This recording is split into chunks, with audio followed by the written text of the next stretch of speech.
Nightmare on 34th Street, A Christmas Grotesque. Words and music by Geordie McElroy. Part 1. What is the color of Christmas? The white of untouched snow? The green of a Douglas fir? Or ceaseless mistletoe? Could it be the red of stockings? Or Yule log's golden breath? No, the color of Christmas is black. Black of a moonless winter's night. The black of coal in the abyss. The black of death.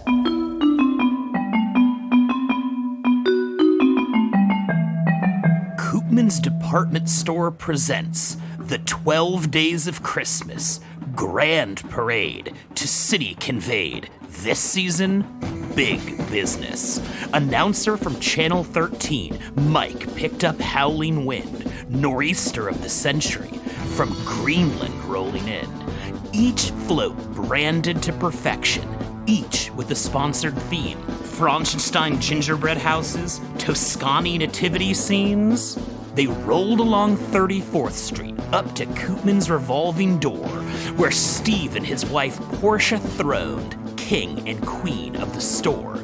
A masterpiece of Art Nouveau, engulfing block, tower, dazzling retail cathedral where hard-won coin showered.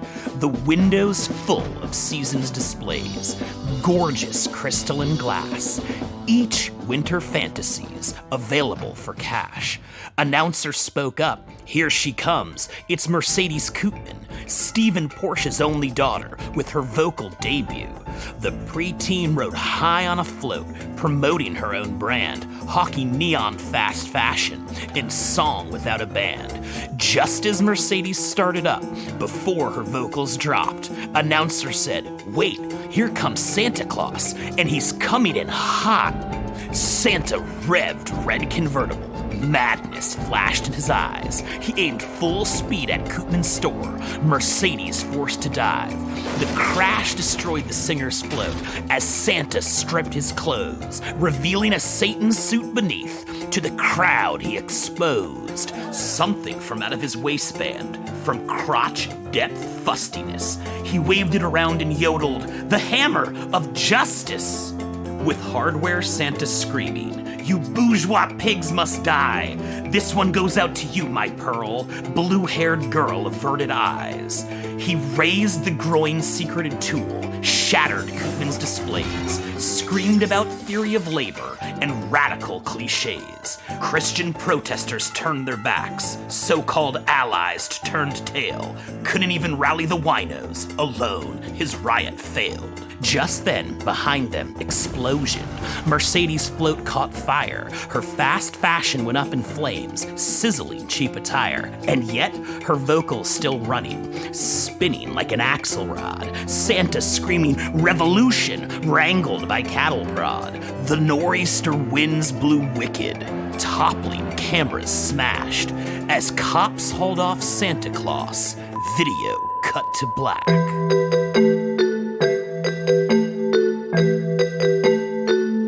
In dungeon cell at Lighthouse Foot, the darkest part of town, Orphan Noel's dead-hour vigil as beams spun round and round.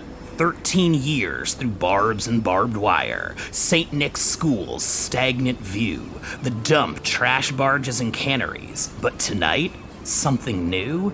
Out in Black Harbor, an unmanned ship lurched on storm from the north. It rammed into rotten pilings, impaled itself on wharf.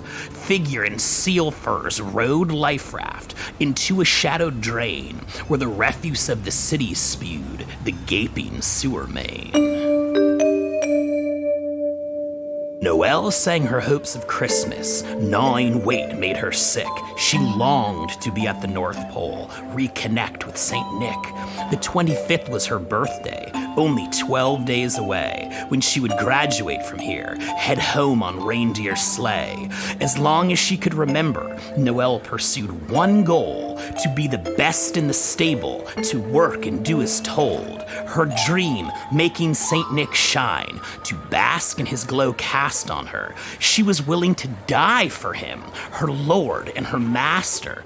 Dozing orphans surrounded Noelle, chained to cots in the dark. Noelle kept warm in the bitter stone cell, hope providing the spark. Youngest Chloe's teeth chattering. The pole is much colder. Noelle said, giving up blanket, you'll see when you're older. St. Nick needs help on the line. Toil bitter, burlap thin. He has no time to tend to you. Your fire must burn within. Their conversation echoed out, waking up Harriet. For Chancellor Remy, she screamed, with hate and despair in it. Remy entered, pince-nez and coif, paisley smoking jacket, even at this witching hour, simply immaculate. Now, girls, you need your rest, so please, let's squash it. We need you all to look your best. St. Nick's always watching. Remy gestured to the cell wall, icon of a Cossack. St. Nick knows if you're sleeping sound, if you comply or talk back. The painting showed a savage man, drooping stash, fangs of gold, shaved head with top knot hanging down, and jade eyes, tundra cold. With hushed purring of a camera, the Cossack's gaze feeding, Remy said as he was leaving, above orphans breathing. Try as you might, he may flunk you. Dolores never slacked, but Nick found her in the lantern room. Now she's buried out back.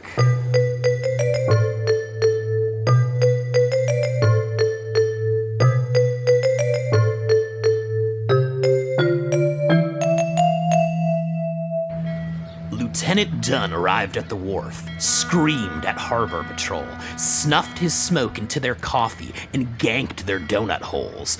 Tow this vessel across state lines, out of our jurisdiction. I know the plan, I've done it before. It's stuck in this position. A rotten way to start the day. Dunn slugged rum for warming, colder than a boo-hag's coochie. What's what? Inform me. She's an ex-Soviet vessel, rusted and putrid green, Cyrillic writing down her flank, North Star it seems it means. The crew is nowhere to be found, captain's chained to the wheel. He's burned beyond recognition, as to how it's not clear. There's no hint of gasoline or any accelerant. Terrorism? Bioattack? Something malevolent?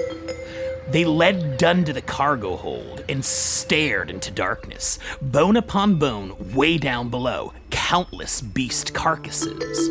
Flashlight flickered, pyramids stacked, as Dunn asked, "Is that horse?" Caribou, the other red meat, corpse upon reindeer corpse.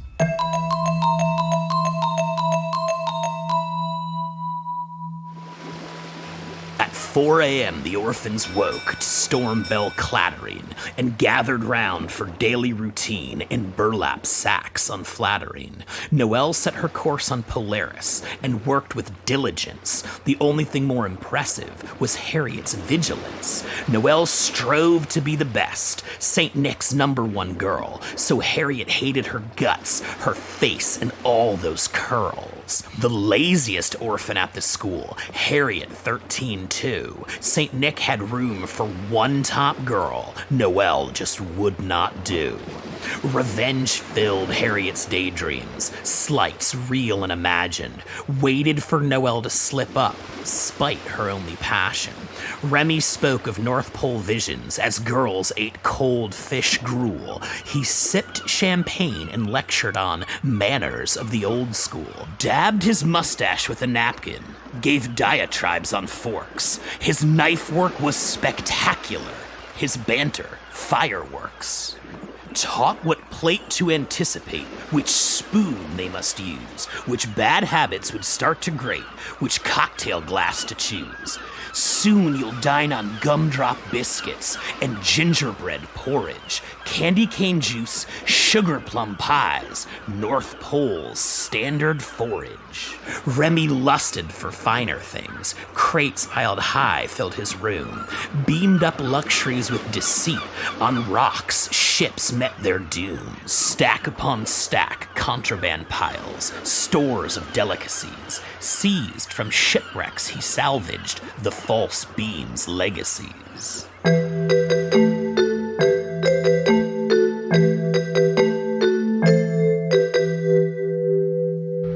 After breakfast, orphan hygiene. Freezing water stung them. Single basin for all to share, one toothbrush among them. Post-washing came cell inspection.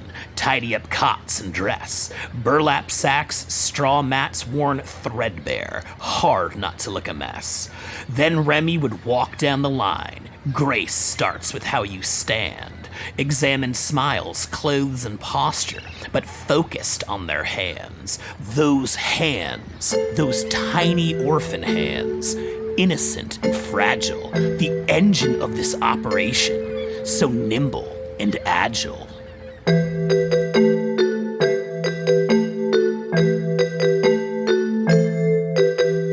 Then it was time to work the line. Presses, pumps, and bellows, the orphans making ornaments in reds, greens, and yellows. Watch your tiny hands, my dears. Engines, belts, and sprockets. Once the machine is up to speed, there's no way to stop it. An ornament caught Noelle's eye, made to adorn a tree.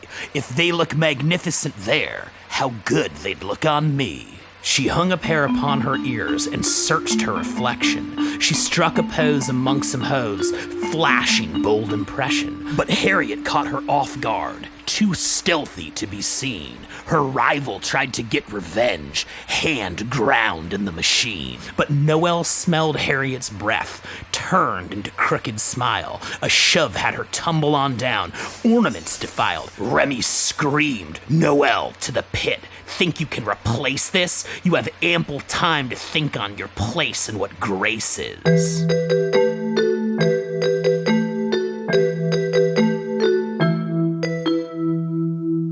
Noelle stewed in the chamber of woe, with cold stone for a pillow, thinking hard with damp and rot, pondering peccadillos. Noelle seethed and plotted revenge. A thought would not abate, something she never felt before, a coldness known as hate.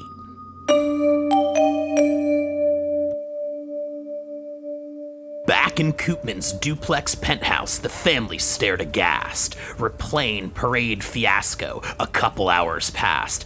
Isidore Koopman, you fat slob, Portia shouted at her stepson. You always ruin everything. A whole year's work undone.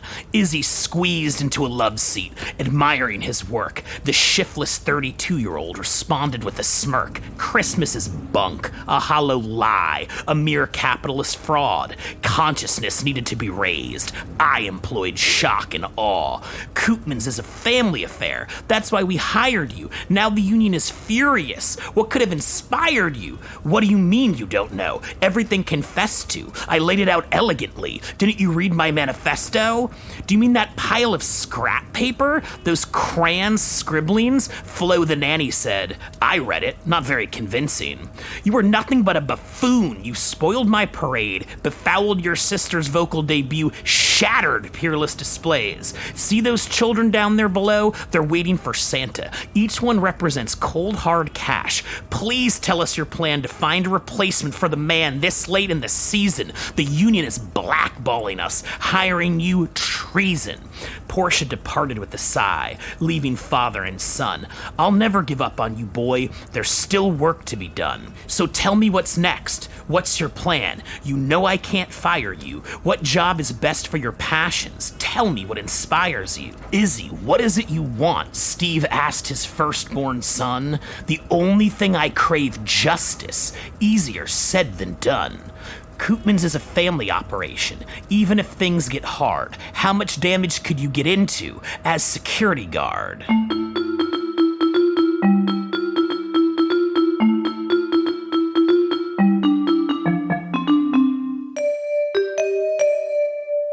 Dunn arrived at the coroner, gleaning information. What the hell happened to Captain? Make identification? His name is Ivan Tankinov. See this skull cross tattoo? Russian gangsters or thieves-in-law. I'll bet cash that's his crew. But the man wasn't set ablaze. No ash or loss of mass. The captain's arm fell to the floor. Well, nothing except for that. If he were incinerated, his body wouldn't be whole. It's the strangest MO I've seen. The man was turned to coal.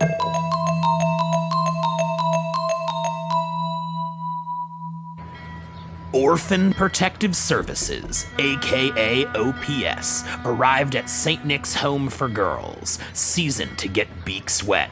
Fanny knew the operation, reared, meddling visage. Is everything in order here? Pray that nothing's missing. Remy handed an envelope, money stuffed to the gills, and a box of exquisite things for which any clerk would kill.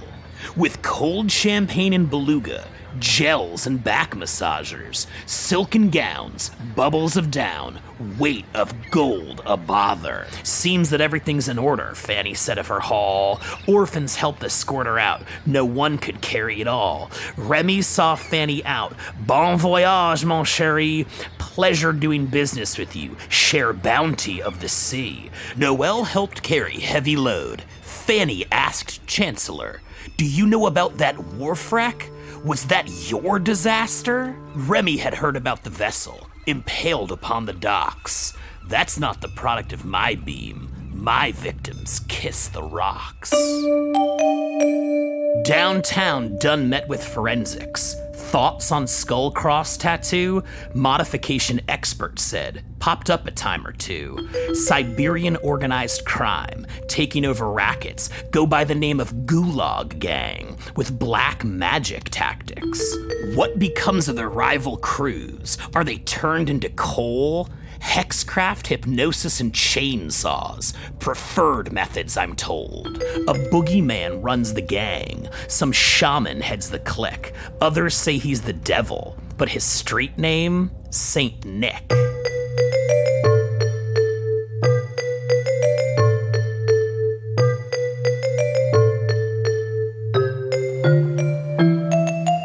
Remy gathered the orphans round to watch a shadow play.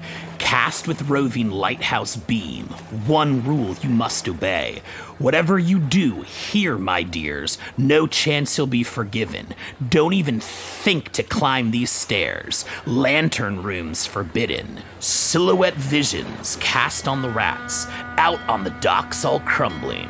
Candy cane biscuits, sugar plum pies, dreams of gumdrop dumplings. Lovely visions cast on the dump of polar life up north. They'll live with jolly old Saint Nick and Puffin' Pals, of course. Remy called his graduating girls. Oh, my flowers in bloom. Saint Nick can't wait to see you now. He'll gather you all soon. He'll come midnight, Christmas Eve, and he'll whisk you away to the lands of the North Country. You'll travel by his sleigh. I've taught you everything I know. I've given you my heart. It's not my fault if you should fail. You know I've done my part. Remy dug into his pocket, produced correspondence, a letter from our own Roxanne, latitudes beyond us. The North Pole is the tippity top, and Saint Nick is the best. So soon you'll graduate from there. 12 days till you progress. So soon we'll all be together. Nick can't wait to see you. The North Pole just isn't the same, not without you here to. Chancellor put down the letter. Well, isn't that touching? Roxanne can't wait to reunite. Excuse me for gushing. Curiosity tugged Noelle. One time she climbed the stairs. She swore she saw the lantern room door, but that was on a dare. Other girls have tried to approach. Guess that justice is harsh. Saint Nick caught Dolores up there and buried her in the marsh.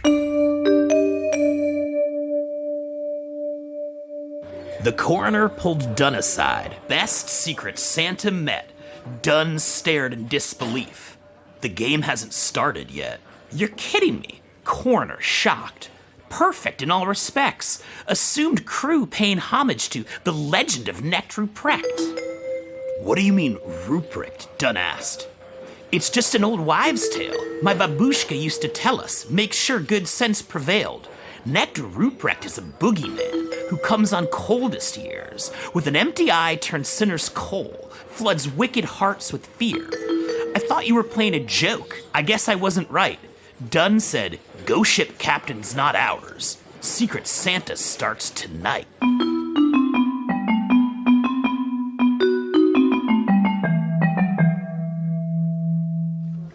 In the HR suite, Portia fussed. We need a Santa fast. Aspirants lined up for tryouts, each more ragged than the last. The hopefuls were rummies and bums. All were wretched and raw. Not one could fill her needs this year, each ripe with fetid flaws. Their suits were frazzled and filthy, stains and scabies galore. None fit for the Santa Union, each rejected before. Head of HR said, "It gets worse. You know who's on our case. We need to hire a cripple or they'll shut down the place." "What of you dwarves we've hired for elves? Are you not disabled?" Little people are proper term. We fought for normal label. They looked out at Christmas Village and saw the empty throne. Parents and children departed. "What? No Santa?" they moaned. "Each minute we're losing money. These fill-ins will not do. Find a fatty this late in the season, sober, handicapped too." Christmas Village charity globe made of Venetian glass, all 8 feet in diameter, filled up with Koopman's cash. If Portia didn't have her Santa, she couldn't run her scheme to stuff the globe with fiat moolah and make off with the green. Funny money, a worthless thought. Shoppers sore mistaken. A treasure trove, or so they thought, disappears when shaken. Where am I gonna find our man scraping bucket bottom? Bearded ladies and crazy hobos, desperate clowns, we've got 'em. Portia spied her stepson Izzy with a uniform and badge, with traces of his Satan stash, the marker holding fast. Try not to foul it up, fat boy. To catch thieves you must run. You may reveal your plastic shield, but you'll never get a gun. "Steve, he blew it as Santa. Please set your son free. He has no interest in working here. He's a liability. Koopman's is a family store, my father always said, but you never wanted to work here. Dreamt of sailing instead. Portia, can't you understand it? He did it for a girl. Blue-haired pixie who does displays. I think her name is Pearl. An art student with attitude. His look of love too true. Her eye is absolutely keen. Reminds me much of you." "Oh, I know of Pearl," said Portia. "Her design's inspired. But motivating our stepson? She's already fired."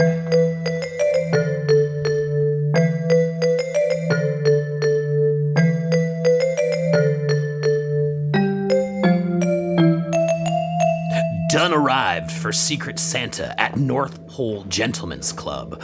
Always started with menace, often ended in blood.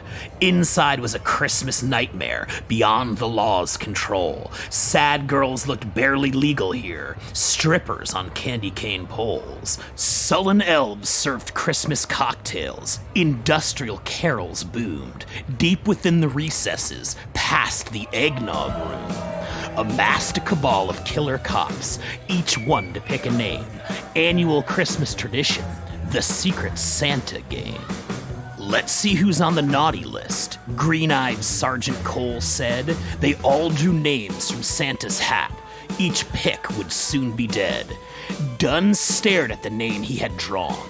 Could he kill this human? He could, he had, and many more. His name, Portia Koopman. Dunn sucked down his gingerbread wine and went straight for the door. "Aren't you gonna stay for the girls? Wasn't your wife a whore?" Without a flinch or hesitation, Dunn picked up an ashtray, smashed Lieutenant Stoll in the face. "Sorry, what did you say?" Among blood, glass, and confusion, a girl made her escape. She snatched a matchbook from the cops, seizing on their mistake. Outside, Dunn got a call. Linguistic operations. "We've got something you need to hear." The ship's log translation.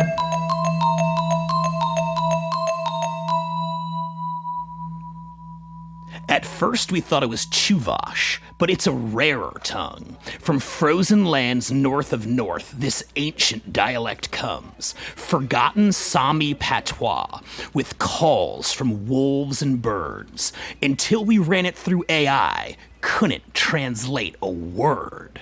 December 5, sailed from Murmansk, before the harbor froze, certain we had a stowaway around the Finnmark flows. One by one the crew went missing, something gobbled our haul, caribou reduced to their bones, ate fur and flesh and all. The superstitious sailors certain a demon was on board, a pagan god from days gone by that Christian men abhorred. The origin of Santa Claus, the real Father Winter, with blackest eye behind a patch that makes coal of sinners. Terror crept in the hearts of salt. The crew slept on the deck, avoiding that thing in furs of seal, the beast called Necht Ruprecht.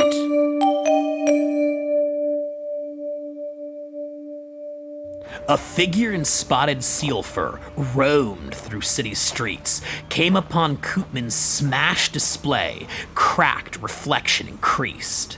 A patch of leather covered left eye, and scar from hair to maw, hooded cloak and a braided beard, torque of polar bear claws. Move along, there's nothing to see here, uttered a mounted cop. The figure stroked the horse's head, rearing, the cop fell off. Porsche and Mercedes hurried on by, urgent the tasks at hand. We need a new Santa right now. Nothing is going to plan. Just then she laid eyes on the man, with furs and patch combined. It seems God had answered her prayers. Oh my, he'll do just fine.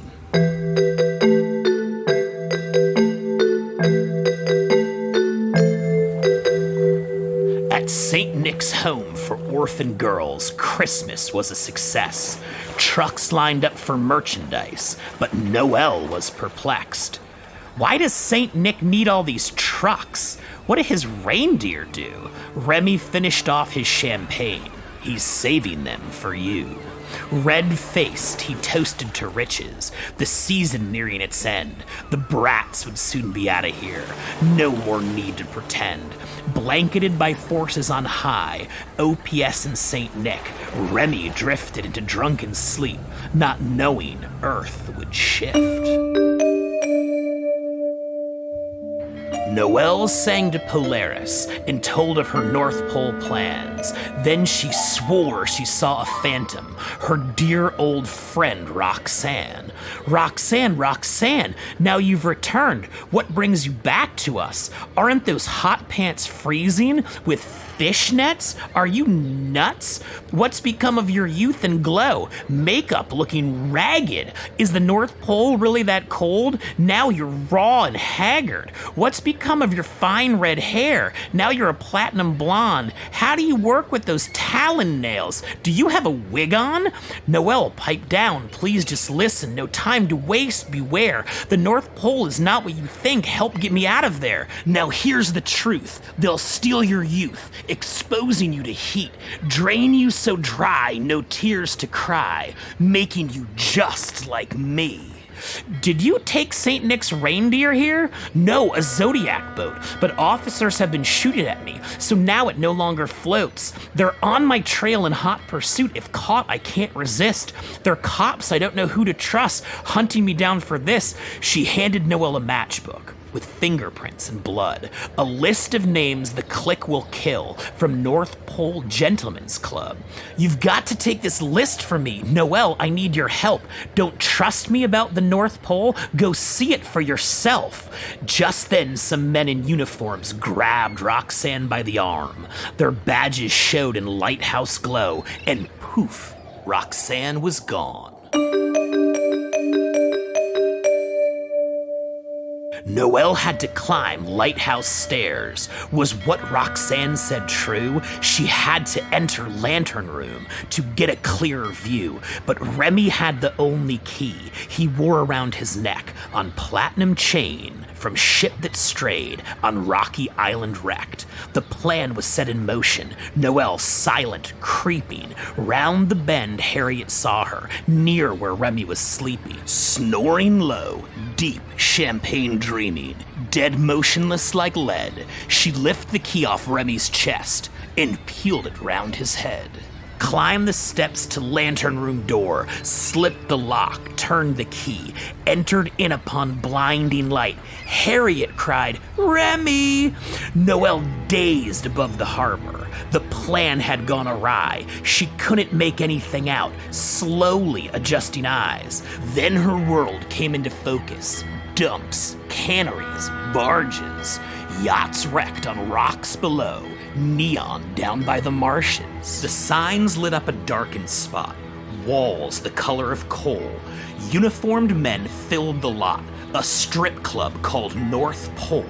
Noelle could hear Remy come near, lock the door, muffled shouts, open a window to the night, and then she climbed on out. Noelle stepped out onto the catwalk. Wicked wind clawed her face. Remy pawed at the blocked oaken door, breaking into the space. Noelle had one way to go. The soul escape was down. She hauled herself over the rail, 200 feet from ground. She saw black snow and trucks below, the dump, trash barges, and docks.